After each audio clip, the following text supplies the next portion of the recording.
On va bien s'amuser aujourd'hui dans la vidéo, tu vas voir un gainage pas comme les autres. Mais t'inquiète pas, il n'y aura pas que ça. Il y a également les erreurs à éviter lorsque tu fais du gainage. Tu vas voir, tu vas kiffer. Allez, à tout de suite sur ma chaîne. Je galère encore un petit peu et je te rejoins.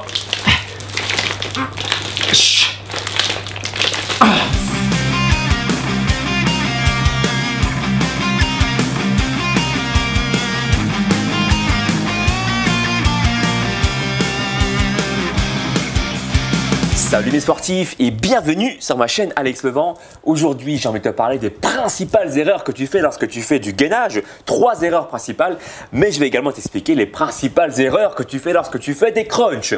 Pourquoi est-ce que je te parle des deux? Tout simplement parce que dans la suite de la vidéo, je vais également t'expliquer l'association idéale que tu peux faire en faisant à la fois des crunchs et du gainage pour pas que ça soit ennuyant, pour que ça soit ludique. Et tu vas voir que ça va être un niveau qui va surtout concerner ceux qui sont déjà plus ou moins intermédiaires ou confirmés. Mais bon, néanmoins, je vais d'abord t'expliquer les erreurs à éviter et avant toute chose, si tu m'apprécies, mets un pouce en l'air pour me soutenir dans cette vidéo, ça m'aidera justement pour bien référencer cette vidéo, pour qu'elle soit accessible, comme je dis tout le temps, à un plus grand nombre de personnes. Commençons, si tu vas bien, par les erreurs du gainage, parce qu'on commence par la base. La base, c'est les muscles profonds, donc c'est parti pour le gainage. La première erreur flagrante, mais qui est en fait une compensation naturelle chez beaucoup de personnes pour tenir longtemps, c'est de lever tes fessiers. Alors certes, tu auras moins mal, mais ce n'est pas efficace. Nous, ce qu'on veut, c'est d'avoir mal justement aux abdominaux.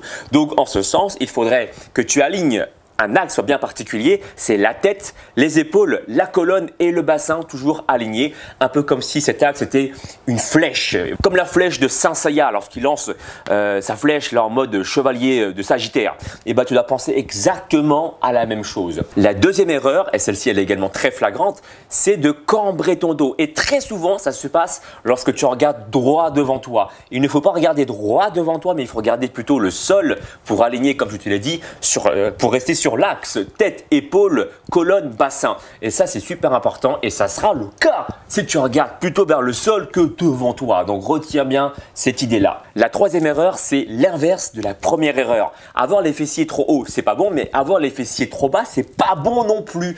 Donc, souviens-toi, c'est simple, il faut que tu retiennes juste l'axe, encore une fois, rester sur l'axe pour vraiment travailler tes abdominaux de manière efficace. Et là, entre autres, tu travailles ton transverse, le muscle en profondeur, qui soutient justement tes organes et qui permet justement d'éviter d'avoir des douleurs au niveau du bas du dos et du ventre, puisque ce muscle-là, le transverse, part au niveau de ta colonne vertébrale, va envelopper ensuite toute ta taille. Donc, c'est un muscle qui est super intéressant à contracter et dans cette position, c'est l'idéal. Les erreurs maintenant à éviter lorsque tu fais des crunchs. Mais qu'est-ce que c'est les erreurs? La première que j'ai envie de te citer, c'est lorsque tu fais ça, tu vois. Tu ramènes tes coudes là, comme ça, là. Tu vois, tu serres bien. Non, non, non. Garde tes coudes écartés, mon poteau. Hein, toujours écartés et tu le relèves grâce à la force de tes abdominaux et non pas grâce à la force de tes coudes. On s'en fout de tes coudes. Donc, reste-les collés comme ça. Enfin, reste-les décollés, pardon. Et ensuite, tu montes et tu descends. La deuxième erreur que j'ai souvent constatée lorsqu'on fait des crunchs, c'est qu'on va chercher à se lever loin devant. Alors qu'en fait, il faudrait plutôt chercher vers le plafond. D'accord? Si je devais donner une moyenne, c'est 1/4 vers l'avant et 3/4 plutôt vers le ciel. Souviens-toi, alors que la plupart des gens, ils veulent absolument se relever, tu vois, en faisant des mouvements vers l'avant puis vers l'arrière, limite en décollant le bas du dos, ça c'est mauvais. Ne cherche pas à décoller beaucoup, même de 30, 35 degrés, voire 40 degrés maximum, ça suffit. Donc, encore une fois, pour décoller de 30 ou 40 degrés maximum, ce que tu dois faire, retiens ça. D'accord? C'est 1/4 vers l'avant et 3/4 cherche plutôt à te concentrer vers le ciel, à monter vers le ciel.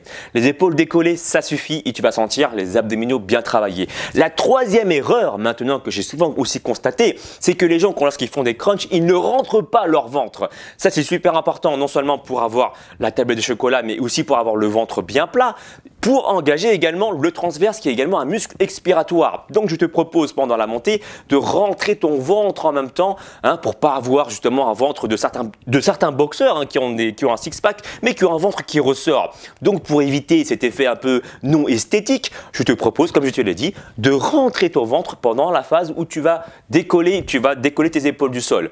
Est-ce que tu m'as compris? J'espère bien que oui. Une autre remarque très intéressante également à préciser, c'est quel est l'intérêt de faire du gainage mis à part le fait d'avoir le ventre plat? Soyons bien d'accord que lorsque tu fais du gainage, ça a également un autre rôle que justement le rôle esthétique. C'est pour également que ça te sert également dans la vie de tous les jours, au quotidien, mais également si tu pratiques une activité physique à côté. Et pour que ça soit efficace, il faut donc faire du gainage en mobilité, en travaillant aussi avec les bras mobiles et les jambes mobiles. Et ça, c'est Christophe Cario qui l'a très bien précisé d'ailleurs dans sa vidéo, que je te mets également ici en haut à droite de la vidéo si tu peux regarder ça tout à l'heure. Il t'explique que effectivement, le gainage, c'est bien de le travailler tous les jours en mobilité, enfin en immobilité aussi, mais à un moment donné, il faut également le rendre fonctionnel et pour ça, il faut se rapprocher de la vie de tous les jours, c'est-à-dire que lorsque tu es bien gainé, tu vas quand même bouger tes bras, bouger tes pieds, donc c'est pas bête, en fait, c'est même très intelligent de travailler en gainage avec de la mobilité, c'est aussi simple que ça. À la fin de ma vidéo, je t'invite donc à t'abonner sur sa chaîne également, tu verras qu'il donne d'excellents conseils sur le gainage. C'est très très bien, voilà, je te laisse découvrir tout ça calmement tout à l'heure. Revenons à ce que je voulais te dire. Alors, concernant la mobilité, voilà ce que j'en étais à dire. Je te propose de travailler avec des bouteilles d'eau. C'est génial, tu places tes bouteilles d'eau sur tes coudes. Alors là, ça peut concerner un public intermédiaire ou confirmé. Si tu es débutant, tu peux aussi le faire, mais tu le fais dans ce cas-là sur les genoux. Et là, je peux te dire qu'en bougeant les avant-bras comme ça, en avant puis en arrière, la contraction au niveau du transverse, elle est terrible. It's terrible. Essaye, tu verras, tu vas sentir vraiment une brûlure très intense qui va se prononcer, mais vraiment dès le début ou en tout cas dès les 10-15 premières secondes, ça va déjà commencer à chauffer. Donc souviens-toi, tu bouges tes avant-bras et il faut faire attention de garder les épaules bien basses, de bien rentrer ton ventre et de toujours respecter l'axe bien droit entre la tête, les épaules, la colonne et le bassin. Souviens-toi de cet axe qui doit rester toujours immobile, comme une flèche. Ce que tu peux également faire pour rajouter de la difficulté et pour respecter la mobilité de l'ensemble du corps, c'est de bouger également tes jambes pendant l'exercice.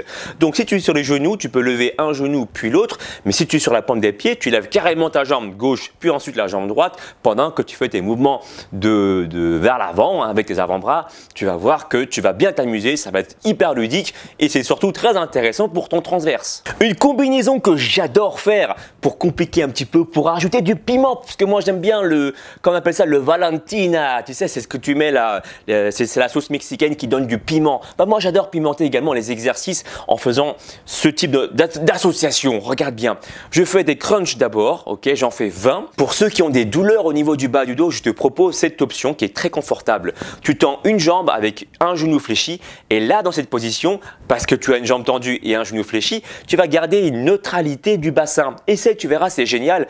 Moi je le sais parce que je fais des siestes dans cette position-là et quand je me lève après la sieste, je n'ai pas mal au dos. Alors que si je dors les deux jambes tendues, il se peut que sur un sol un peu dur, je me réveille avec des douleurs au niveau du bas du dos. Et dans cette position, c'est facile, une jambe tendue, un genou fléchi, tu gardes une neutralité du bassin. C'est pas génial ça? Donc selon ton niveau, soit une jambe tendue avec un genou fléchi, donc ça c'est le premier niveau. Deuxième niveau, tu peux faire la même chose avec les deux genoux fléchis, les deux pieds décollés du sol. Et là tu fais un double crunch, c'est-à-dire que tu vas lever tes fessiers et en même temps tu vas lever tes épaules. Donc là tu vas travailler le haut mais également le bas de tes abdominaux, ça c'est super intéressant. Et puis également le troisième niveau, si tu veux aller plus loin, tu tends un peu plus tes jambes et tes mains vont chercher tes pieds lorsque tu vas lever tes fessiers. Et là je peux te dire que ça va chauffer déjà au niveau du grand droit. Je te propose de faire 20 répétitions. Au bout de la 20e, ce que tu peux faire, c'est de faire des petits mouvements, voire même de rester quelques secondes encore en contraction, histoire de bien sentir tes abdominaux bien chauffés. Donc souviens-toi, 20 répétitions, à la 20e, tu restes quelques secondes où tu fais des petits mouvements et puis ensuite tu enchaînes juste après avec la position du gainage. Donc tu te roules sur toi-même pour te retrouver du coup maintenant face au sol et là tu places, comme tu le sais, tes avant-bras sur les bouteilles, tu avances l'avant-bras gauche puis l'avant-bras droit une fois sur deux et tu te mets soit sur les genoux ou sur la pointe des pieds. Et encore plus dur, tu peux également créer de la mobilité dans l'ensemble du corps en décollant la jambe gauche puis ensuite la jambe droite. C'est terrible. Et là, je peux te dire que la sensation au niveau des abdominaux et également du transverse is terrible. Et si tu as envie de t'amuser, si tu as envie de te surpasser, je t'ai proposé la dernière fois dans ma vidéo le gainage ultra solaire, le gainage Ultrim. Oui, oui, oui, tu as bien entendu Ultrim.